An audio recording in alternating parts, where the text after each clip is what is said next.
trí dú héan náid bedí a riomh blianann seo ag léamh na nuachte don séú lá aibreáin dhá mhíle seachtdíag.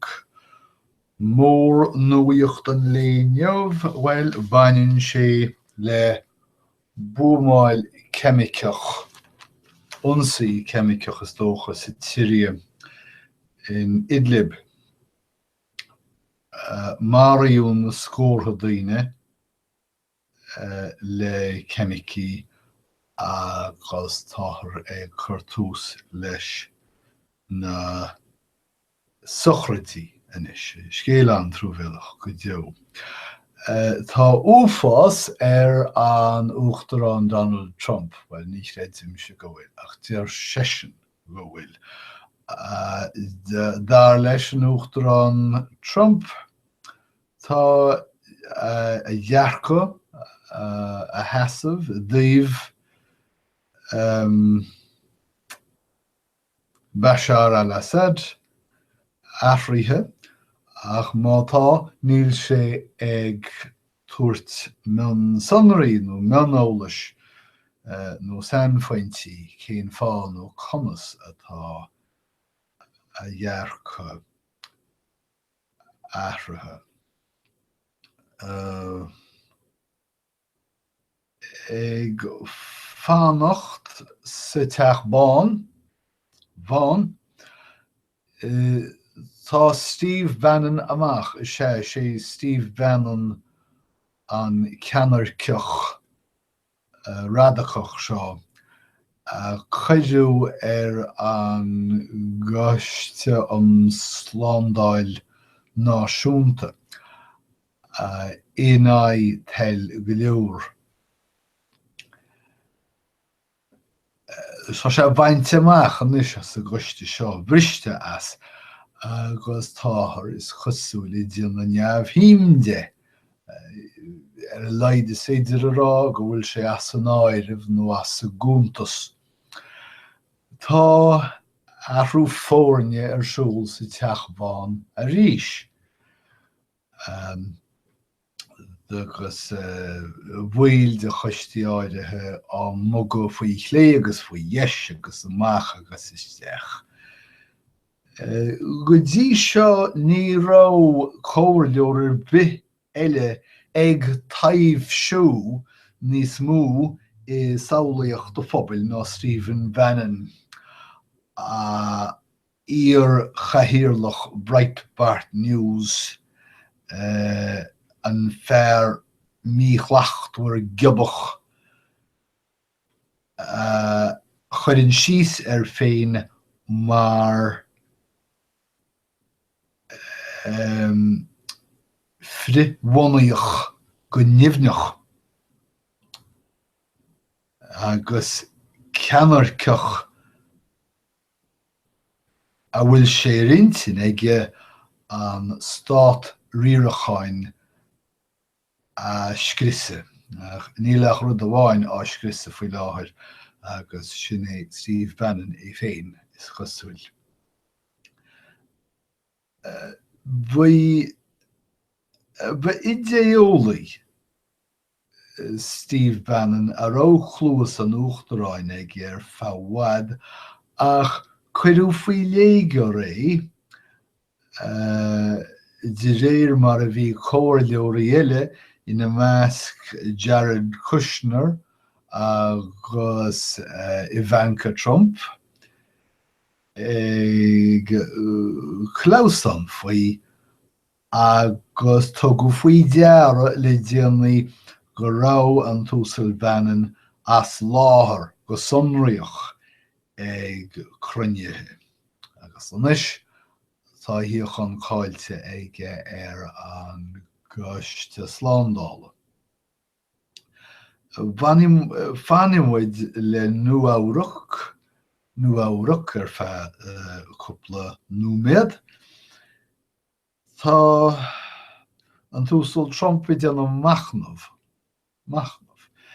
ar mhíle infrastruchtúis ar fiú milliún dollar ach má chonig éine task na tuirisk bhean sonraí seo níor thug siad sin le fios go fúil. Agus go háide agus é faoi os cóir is seoirí nuamhrach dan sé doléir nó ciúin beidir é deimhin go cinnte agus neamh chroin faoi scéimhanaí iompair poiblí in nuamhrach a mainthach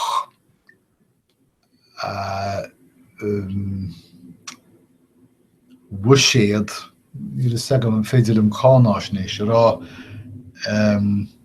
an thargid díobh. Níl aon rud eile le ráthagam. Bhí sé faoi aglah sa effig an ofchrotha óbhalachas. Uachtarán éagsúla sé Donald Trump agus tá an éagsúlacht seo tar éis mearbhall a chur ailse thuirí de pháistí. Mar hampla bhí sé geistig Time Life books a sra leabhar uachtaráin Mheiriceá a nuachan. Agus fágtar sin Beth Sútínas I Mbrooklyn le cúram mór rimpe. Bhí siise agus a cóis lecathe sa chomhlacht ag úsáidú an leabhar Presidents of the United States agus ba é a dúidem chuitianta ná gur bhí Hillary Clinton uachtarán I bhí cethir a chuig na stáitiantathe. Sin a thug na dínáirih níthe go bhfuil scéil survey an mé. Focal níos an ná survey. Ús idir a focal survey.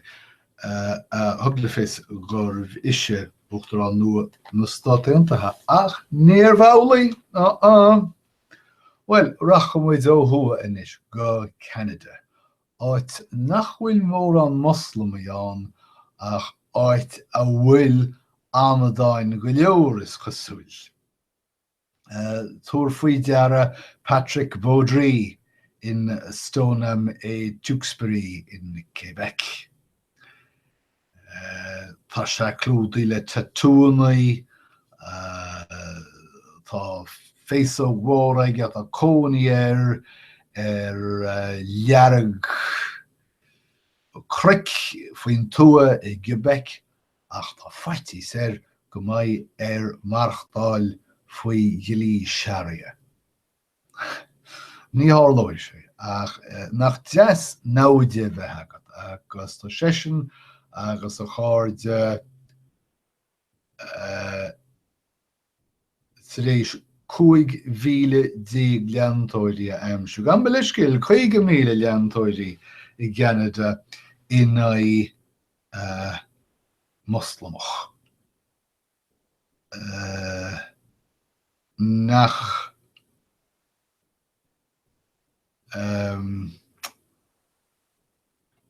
grimsíon haar chrífán géad de phobal Canada. Súla gur bé cuimsíon focail atá bhaim sin ach fog mé. Well, tá áthas a tí cén fá mar tá siad ag tóiríocht seasamhachta bhí le fada. Agus tá siad rééis marga I dhéanamh sa chóphobal orpach cholacht éigen a cheannach. Fannig í socar agus déanana muid chaintear I gan nóméid. Fuiamhú an réiteach seo sa Néantas Eorpach rud tá tréis an tí a neartú. Tá an tí a gíre cíntiú go bhhainthaí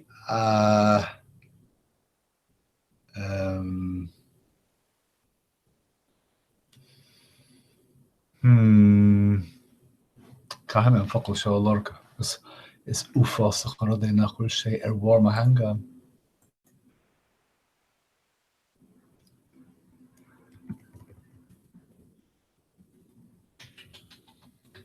Now, chárá Caithfidh siad cinntiú go bhfuil a soláthar bia an-taife agus iad ag bheathú meánach me ocrach nua. So mar sin bhreisce dóibh é nuair a fuair cólacht síneach an cead Syngenta a cheannach. Cólacht fiú ceachacha $3 billion agus ceann duna soláthróidí síolta agus lotnaide cídí is mór dam. Níl aon rud eile le ráthagam. Tá cuairt san Afraic heas áit bhfuil 8 fan géad de Hrón family an domhan, sin rud nach ráidolalas agam. Tar éis dilí a chealú a chaireach bac chrádáil na meán úd. Se fáir marítir na céalta na mílte srónbheannach chun na bín seo a ghuid agus a díal. Tá an Front National's rank géirí vóta giúdacha a bheala. Sin mar go deachar.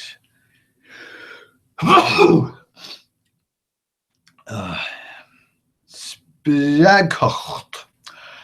Chuir an stáitthiste federálach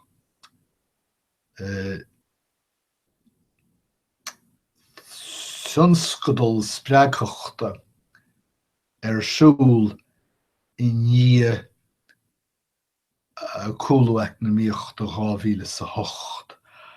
Ach tá effigí sa stáitthiste sach muíneach agus dóchasach faoi láthir gur féidir le geilleagar na tíre leannacht rá gan chabhar agus ba siad a chur deire leis an chlár spreaghochta seo. Tá Pepsi a dríblóid rinne siad iirecht airgid a dhéanamh as glúiseacht Black Lives Matter trí ógra a dhéanamh a telefís. Agus rud rinne begus fiú den glúiseacht go léir dar le go leor agus tá siad tar éis an fógra seo a haingt. Tá deacrochtaí ag Stát nó Eabhrac leis an muisiad, mar gheall cheistení atá bainteach le tithíocht, idiachas agus dlí chuireúil. Agus tá sé sin ag chur máil phlean caiteachas $150 milliún. Tá méara Ferguson, Missouri a tofa rud a chur iontas go leor ó ba aird in sin geala agus is chathair gorm den chuid is smó.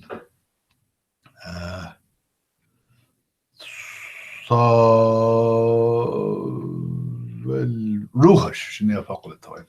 Tá rúchar dianta ag fólíní is dócha Los Angeles ag tuairt le fios go bhfuil chailís go leor arsúl le vísaí go háire na vísaí a thugtar de inéistóirí alúracha atá ag gíre cáirta glas. Imreoirí sacr ban na Stát Untaithe tar éis ardú páille a áil bailú dhéarb. Ach ní hanan an fáil tá siad san na fáil agus páin a bhar. Tá Kobe Smulders cé sin agus Kevin Klein le feiceáil ar stáitse teachta níire sé seádóibh agus don drama Present Laughter le Noel Coward. Leabhar agus Gnéas. Well, céir de dhéanaan rá faoi chlúanaireacht nach bhfuil testáil. Well, tá Laura Kipnis ag breanú ar an idirmhír, más cadúchtam an teirmis na úsáid, idir ceart lábhartha agus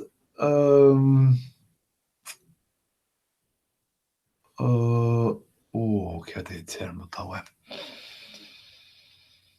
Mé an dóir go rééis ceann deacair sé seo. Ceann éas go dearann ach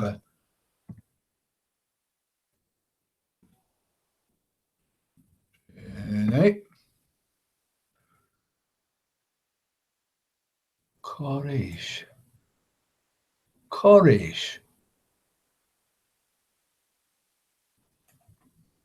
Okay. Coréis, me. Cafarge bheith coréiseach. Na bhíar sin scríb síos. Agus is fiú sin éana.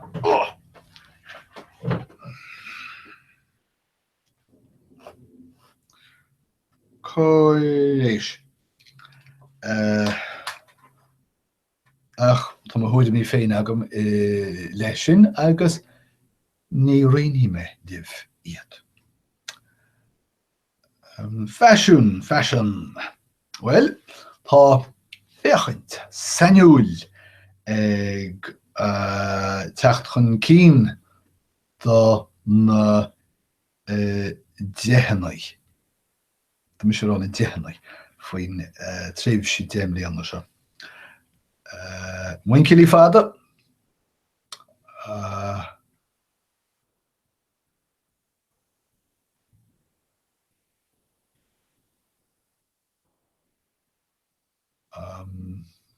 rud cínt cearla a chloicin go bhhaid tíaran. Muincilí fada, muiníl árda agus sceortaí go talamh.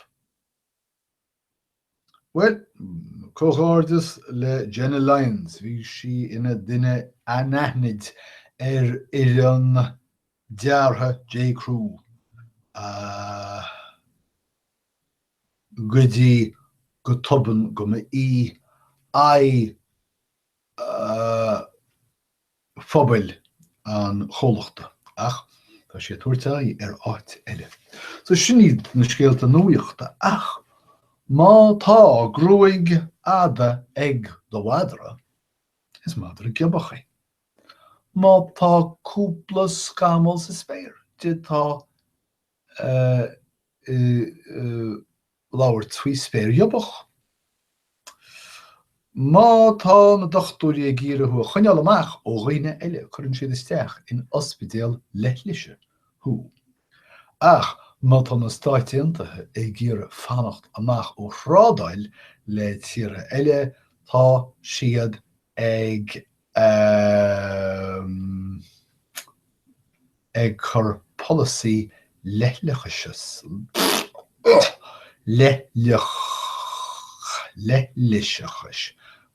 Leithliseachais. I bhaim. Mas féidir brethart tá tú an taoife. Má tá tú ag chur rud éigean ó sireó go háide mas rud mórálta é. Tá tú á thaobhú. Á thaobhú, suíomhaí. Mas mailet an méidin is lúd a rudaí is módín ístachas hú. Beidir gur ístach hú. Ístaí? Ach, mana bhfuil tú a fáil an penis lua, tá tú ag fáil túrastal ísta. Agus sin iad na scéalta go léir den séú lá aibreán rámhíle sa seachtaí ag déirdaoin agus tásúla an go mbeidh muid a caintla chéile sa bhádach idir an dálín goim ra dé á ribh go léir agus tásúla an go mbeidh muid a caintla chéile ríis go lua. Slán.